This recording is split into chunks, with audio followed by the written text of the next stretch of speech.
कल्याणमध्ये भारतीय जनता पक्षाने शिवसेनेला मोठा धक्का दिला। विधानसभा सहसंपर्क प्रमुख विजय जोशी यांनी भाजपमध्ये प्रवेश केलाय।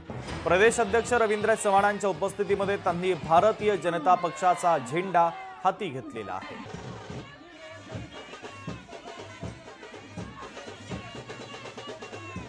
आश्वासन घेऊन प्रवेश करणं हा काही नियम नाहीये। तुम्ही विकासाला घेऊन प्रवेश करू शकता असं मला वाटलं। त्याप्रमाणे मनाला जे वाटलं ते आपण केलं। राष्ट्र कार्यामध्ये समर्पित होत असताना कल्याण पूर्व मध्ये विजयजी जोशी, त्याचबरोबर माजी नगरसेविका आमच्या शीतलताई मंडारी आणि आंबेडकरी विचारावरती आयुष्यभर वाटचाल करणारे अण्णासाहेब रोकडे यांचे चिरंजीव केतन रोकडे यांच्यासह असंख्य कार्यकर्त्यांनी आज भारतीय जनता पक्षामध्ये प्रवेश घेतलेला आहे।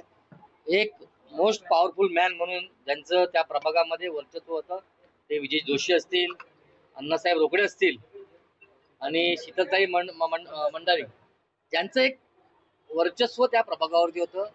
आणि हे जोशी साहेब शिंदे गटातून आलेले आहेत, त्यामुळे पब्लिक सब जानती है युती होणार की नाही होणार। आम्हाला सांगायची गोष्ट का वेगळी नाही। महापौर जो बसावा हा पूर्णपणे महापौर हा भारतीय जनता पार्टीचा बसावा अशी इच्छा आहे आम्हाला। लोकशाही मराठी ऐका, पहा, जागरूक रहा।